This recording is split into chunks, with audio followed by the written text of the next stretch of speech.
Dear students, welcome all of you on Akshay Academy YouTube channel. Students, हम लेकर चल रहे हैं 11th क्लास फिजिक्स का chapter number 9 mechanical properties of solids.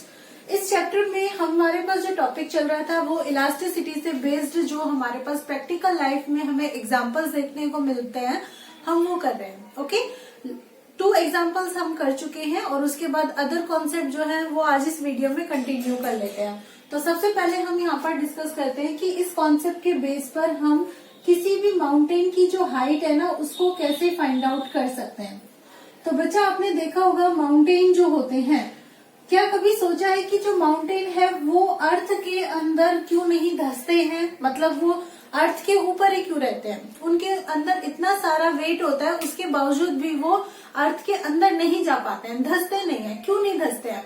तो इसको हम यहाँ पर इस कॉन्सेप्ट में देखेंगे कि देखो, जो भी हमारे पास माउंटेन होता है, हम यहाँ पर सपोज कर लेते हैं कि जो माउंटेन है उसकी हाइट हमारे पास कितनी है, यहाँ पे h हाइट है जो हमें यहाँ पे कैलकुलेट करनी है। अब अगर h हाइट का हमारे पास माउंटेन होगा तो ये क्या करेगा? अर्थ के ऊपर है।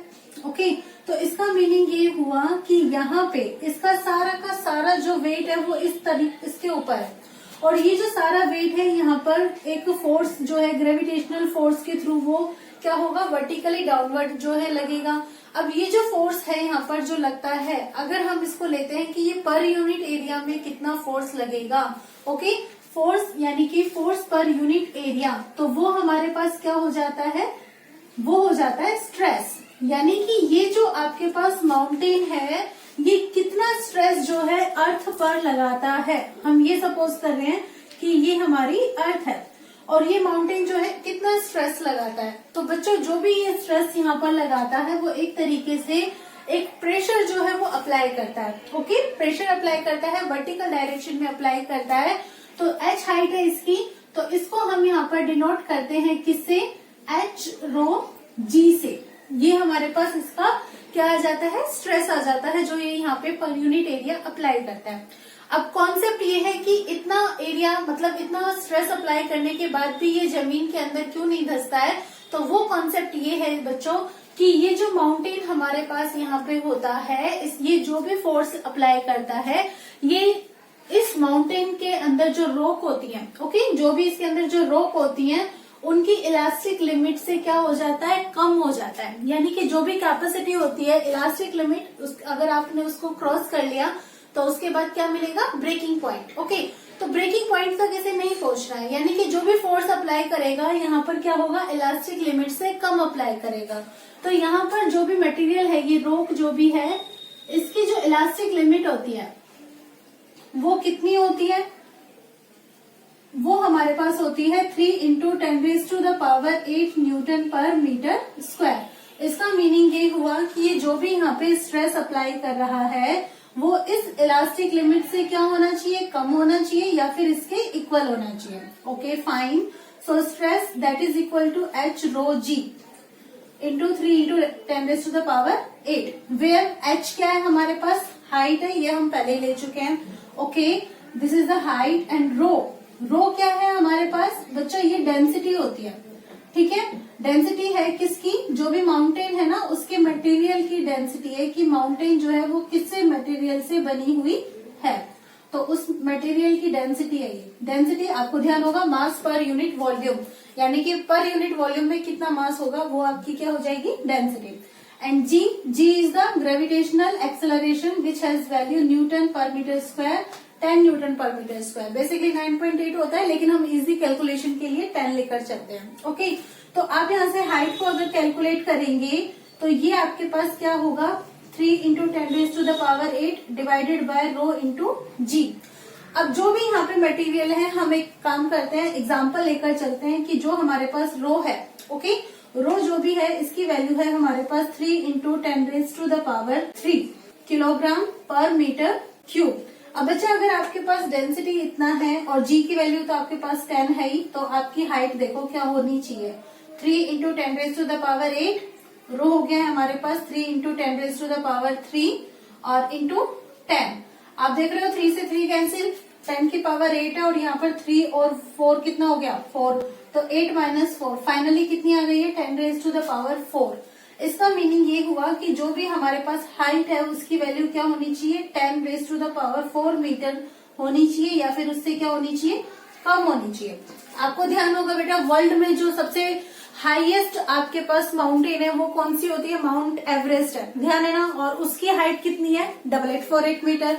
सो आप ये देखते हो कि ये वाली जो हाइट है वो जो आपकी वर्ल्ड की जो सबसे हाईएस्ट माउंटेन है उसकी हाइट से भी आपको क्या मिलती है, कम मिलती है। ठीक है, तो इस तरीके से आप यहाँ पर हाइट जो है माउंटेन की फाइंड आउट कर सकते हो।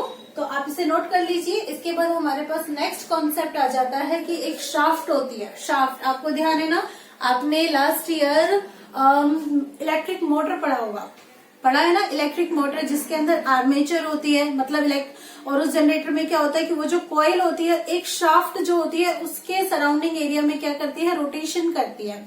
मतलब शाफ्ट आपके पास एक इस तरह की सर्कुलर आपके पास बार होती है जो किसी भी कॉइल को रोटेट करने में हेल्प करती है। तो अब हमारे पास कॉन्सेप्ट है कि वो जो हम शाफ्ट यूज करते हैं वो होलो क्यों होती है, मतलब एक सॉलिड क्यों नहीं होती है। तो कॉन्सेप्ट क्या हो गया कि हम होलो जो शाफ्ट है उसको क्यों यूज करते हैं। तो बच्चों इसे भी हम इलास्टिसिटी से ही क्लियर कर सकते हैं। तो आप एक बार इसे नोट कर लीजिए, नेक्स्ट हम उसको क्लियर करते हैं। So students, here is the next concept, why we use hollow shaft than a solid shaft, कि एक solid shaft के comparison में हम hollow shaft जो होता है उसको क्यों यूज करते हैं। तो सबसे पहले तो आपको मैं यहाँ पे कॉन्सेप्ट जो मैंने बताया है कि शाफ्ट जो है वो हम किस लिए लेते हैं, किसी भी कोइल को रोटेट कराने के लिए, मतलब आप इसको यूज करते हैं रोटेशनल मोशन के लिए। ठीक है, it is used for rotational motion. अब बच्चा आपने क्या देखा कि ये रोटेशनल मोशन के लिए आप इसको यूज तो करोगे ही। हम एक काम करते हैं कि जो भी हमारे पास ये शाफ्ट होती है, हमने कैसे देखते हैं कि ये इस तरीके से सर्कुलर फ्रेम में होती है, ओके, और यहाँ पर सर्कुलर बेस के साथ ये सिलेंड्रिकल फ्रेम में ये यहाँ पे हमारे पास होती है। ठीक है, अब अगर हम इसको यहाँ पे क्या करें, इस पॉइंट को, मतलब ये वाला जो पॉइंट है इसको यहाँ पर रिजिड सपोर्ट से हम क्या कर देते हैं, फिक्स करते हैं। ठीक है, और मतलब आपने एक तरीके से, जैसे कि मैं ये कह दूं कि ये मार्कर है और मैंने इसको यहाँ पे फिक्स कर दिया है, और इसको पकड़कर अब आपको क्या करना है, इसे घुमाना है। ओके, मतलब इस तरीके से इसे रोटेट कराना है। तो आप देखोगे कि सिंस आपने इसे ऊपर से अच्छे से पकड़ा हुआ है, रिजिड सपोर्ट आपने इसको अच्छे से दिया हुआ है, तो आप इसको जब इस तरीके से रोटेट करते हो, मतलब घुमाना चाहते हो, तो ये किसी न किसी एंगल से डिस्प्लेस हो जाता है। ओके, लाइक ये ले लिया हमने कि यहाँ पर ये जो डिस्प्लेसमेंट होती है यहाँ पे लीनियर नहीं होती। पहली बात तो जो डिस्प्लेसमेंट होती है वो लीनियर नहीं होती है, आपके पास एंगुलर में होती है। ठीक है, क्योंकि अब ये यहाँ था, ये यहाँ से यहाँ शिफ्ट हुआ, तो ये आपको यहाँ पर शिफ्ट देखने को मिलता है। तो ये क्या हो जाता है हमारे पास, हमने यहाँ पर ले लिया थीटा हो जाता है। So we can say that कि यहाँ पर हमारे पास एक शियर स्ट्रेन मिल जाती है। शियर स्ट्रेन आपने ऐसा ही पढ़ा था ना, शेप में चेंज आ गया। तो इस शियर स्ट्रेन को यहाँ पर अकर कराने के लिए, इसको जनरेट कराने के लिए हमें क्या करना पड़ता है, फोर्स अप्लाई करना पड़ता है। क्लियर, और जो भी आप फोर्स अप्लाई कर रहे हो वो आप यहाँ पर इस डायरेक्शन में अप्लाई कर रहे हो। तो क्या ये आपका लीनियर मोशन है? नो, मैंने पहले ही क्लियर किया कि ये हमारा एंगुलर मोशन है। सो यहाँ पे जो फोर्स हम अप्लाई करेंगे वो भी क्या होगा, एंगुलर मोशन में ही आएगा, मतलब जो रोटेशनल मोशन हम यूज करते हैं उसमें आएगा। तो वो आपके पास क्या हो जाता है, टॉर्क होता है। ओके, सो कॉन्सेप्ट ये हुआ कि जब भी आप शाफ्ट को यहाँ पे क्या करेंगे, ट्विस्ट करना चाहेंगे, तो उस ट्विस्ट के लिए फॉर थीटा शियर स्ट्रेन आपको क्या करना पड़ेगा, एक फोर्स अप्लाई करना पड़ेगा। और जितना ज्यादा आप फोर्स अप्लाई करेंगे उतना ज्यादा आपको स्ट्रेन देखने को मिलेगा। So you can say that here जो आपके पास टॉर्क होता है वो किस पे डिपेंड करता है, थीटा पे। जितना आपको टॉर्क ज्यादा करना है, आप थीटा की वैल्यू उतनी ज्यादा होगी। सेम आप वाइस वर्सा भी इसको ले सकते हैं। सो कॉन्सेप्ट ये हुआ कि ये हमारा यहाँ पे क्या है, फोर्स है। सो अगर आप यहाँ पे इसकी वैल्यू देखते हैं कितनी आपको मिलती है, तो बच्चा ये जो वैल्यू हमें मिलती है, this is equal to g pi r raise to the power 4 theta upon 2l, ये हमारी इसके इक्वल होती है। वेयर जी क्या होता है हमारे पास, अब देखा हमने कि यहाँ पर शियर स्ट्रेन हो रहा है, तो ये भी हमारे पास क्या हो जाता है, कोफिशिएंट हो जाता है, और वो भी किसका, शियर मॉड्यूलस का। ओके, और we can say that this is modulus of rigidity. R, this is the radius of shaft, जो भी ये शाफ्ट आप यूज कर रहे हो उसकी रेडियस है, ओके। और उसके बाद theta, this is the shear strain, and L, L क्या है बच्चों, this is the length of shaft. तो आपको यहाँ पे ये जो फोर्स है, मतलब ये जो टॉर्क है, अप्लाई करना पड़ रहा है। तो अगर आपसे ये कहा जाए कि टॉर्क अप्लाइड पर यूनिट ट्विस्ट, मतलब जो भी आप यहाँ पे ट्विस्ट दे रहे हो, जो भी आपके पास थीटा है, अगर आप उसको 1 कर दो, तो 1 यूनिट का ट्विस्ट देने के लिए, मतलब 1 यूनिट की आपको थीटा अप्लाई करनी है, उसके लिए आप कितना शियर स्ट्रेन लगाएंगे, तो ये आपके पास हो जाता है torque, that is equal to G pi R raise to the power 4 upon 2L। अब यहाँ पे हमारे पास हम थीटा को यूज नहीं करेंगे, why, because we are saying that this is per unit twist. Per unit twist, इसका मतलब आपका जो थीटा है ना, वो क्या हो जाता है, या तो आप उसको 1 ले सकते हो, या फिर आप सपोज कर सकते हो कि this torque is now torque upon theta. Clear? तो ये हमारे पास एक फॉर्मूला मिल जाता है। अब कंसेप्ट ये है कि हमें ये देखना है कि हमारी जो हॉलो शाफ्ट है वो ज्यादा स्ट्रॉन्ग क्यों होती है, हम उसको ज्यादा यूज क्यों करते हैं। तो चलिए हम इसको ना होलो शाफ्ट और सॉलिड शाफ्ट दोनों की बात करते हैं। तो पहले हम ना सॉलिड शाफ्ट अगर है, ओके, सॉलिड शाफ्ट, तो उस कंडीशन में हम इस फॉर्मूले को देखते हैं कि इसकी वैल्यू क्या होगी। तो ये सॉलिड के लिए तो यहाँ पर S में यूज कर रही हूँ, okay, and this is equal to G pi R raise to the power 4 upon 2L। ये तो हमारा इतना ही हो जाएगा, ओके। नाउ अगर मैं यहाँ पर कह देती हूँ कि जी ये होलो शाफ्ट है, ओके बच्चा, होलो, देखो सॉलिड है तो आपकी रेडियस इतनी ही है जितनी यहाँ पे शो हो रही है, मतलब R। लेकिन अगर होलो है तो इसका मीनिंग ये हुआ कि ये जो शाफ्ट है हमारे पास इस तरीके से जो है ऐसे है ना, होलो में तो इस तरीके से हो जाएगी। तो यहाँ पे हमारे पास 2 रेडियस होंगी, और 2 कौन कौन सी रेडियस होगी, एक होगी इनर रेडियस और एक होगी आउटर रेडियस। तो ये कॉन्सेप्ट हुआ यहाँ से यहाँ तक का जी, ये तो है हमारे पास R1, और जो यहाँ से यहाँ तक होगी ये हमारे पास क्या होगी, R2 होगी, ठीक है। This will be inner and this will be outer radius. तो ये जो फॉर्मूला है हमारे पास होलो शाफ्ट के लिए चेंज हो जाएगा, किसमें, यहाँ पे बस जो रेडियस है ना यहाँ पे चेंज आ जाएगा। So R2 raise to the power 4 minus R1 raise to the power 4 upon में क्या, 2L, इक्वेशन नंबर 3। तो ये हमें यहाँ पर दोनों मिल जाते हैं। अब हमें कंपैरिजन करना है, तो हम यहाँ पे क्या करते हैं, डिवाइड कर देते हैं। Dividing equation number 2 by equation number 3 we get, चलो डिवाइड करो।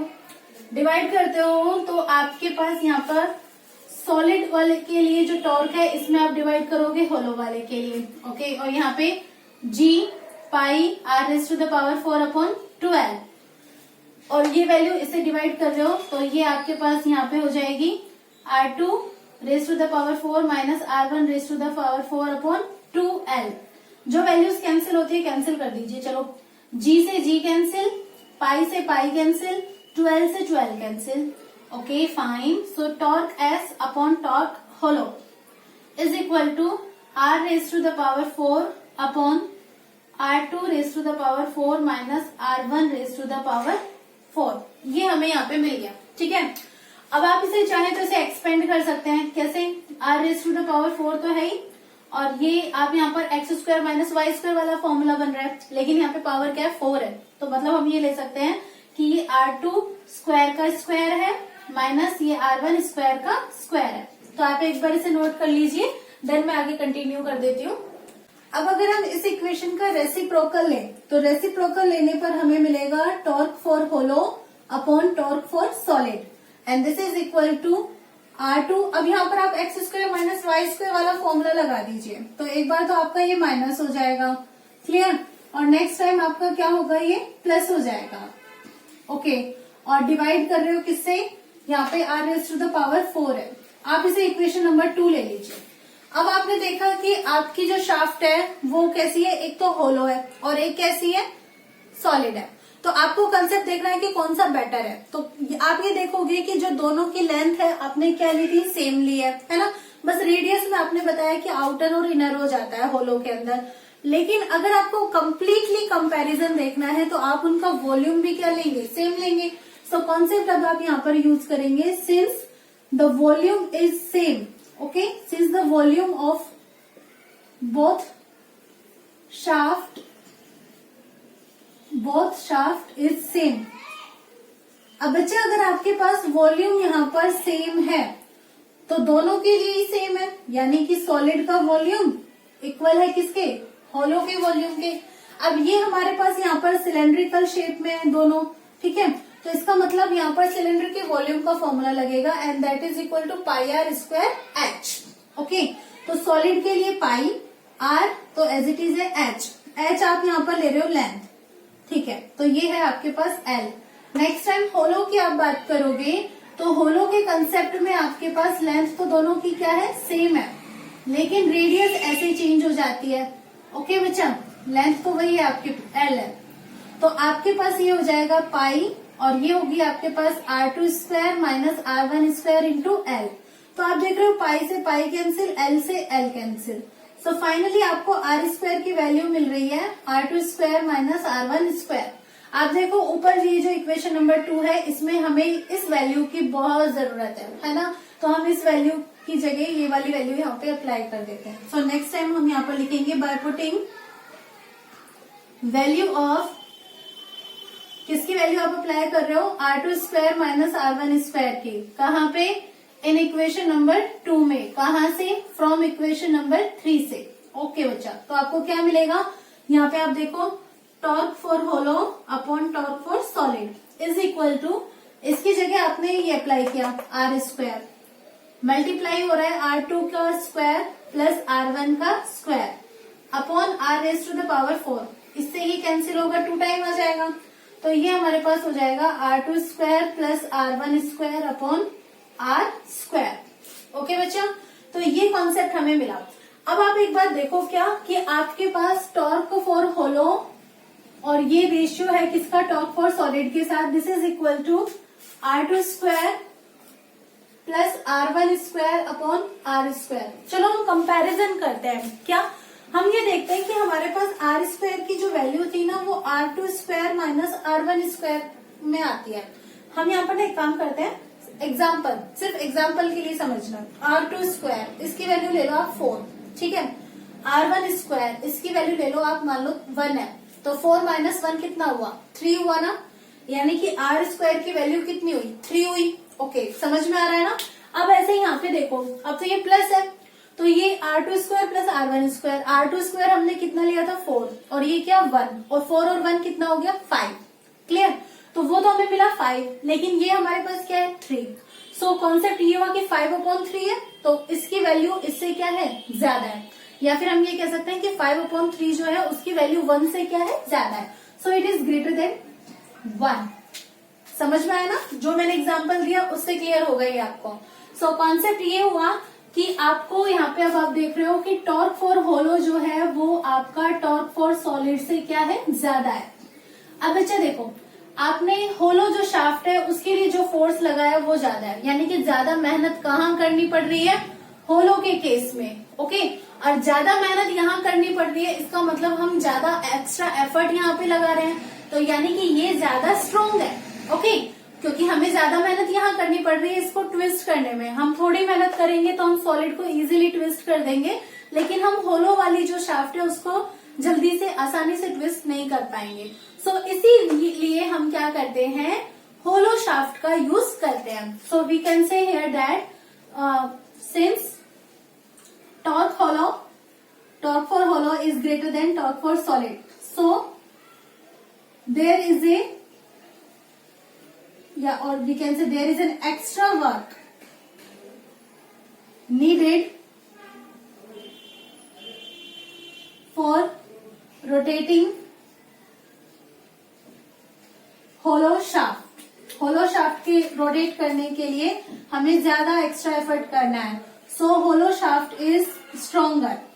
इसलिए हम यहाँ पर रीजन देते हैं कि जो भी हमारे पास शाफ्ट होती है, होलो वाली शाफ्ट जो होती है वो स्ट्रोंगर होती है किससे, देन सॉलिड शाफ्ट। तो बच्चा ये हमारा यहाँ पे कॉन्सेप्ट जो है वो कंप्लीट होता है, ओके, और ये वाला जो टॉपिक है जो हम लेकर चल रहे हैं ये भी यहाँ पे आपका कंप्लीट हो जाता है। ये आपका प्रीवियस का था, यहाँ से ये नोट करना था, इसलिए मैंने अभी इसको इरेज नहीं किया है। आप इसको कंप्लीट नोट कर लीजिए। आई होप आपको बहुत अच्छे से क्लियर हुआ होगा, और अगर आपको अच्छे से क्लियर होता है तो आप प्लीज इसे अपने फ्रेंड्स के साथ भी शेयर कीजिएगा, ताकि वो लोग भी बेनिफिट ले सके। और नेक्स्ट वीडियो जो होगी मेरे पास यहाँ पे होगी कि वायर को जो हम स्ट्रेच करते हैं तो उसमें जो भी उसकी पोटेंशियल एनर्जी होती है उसकी वैल्यू क्या होती है। तब तक के लिए चैनल पे बने रहिएगा। Thank you so much for watching my channel.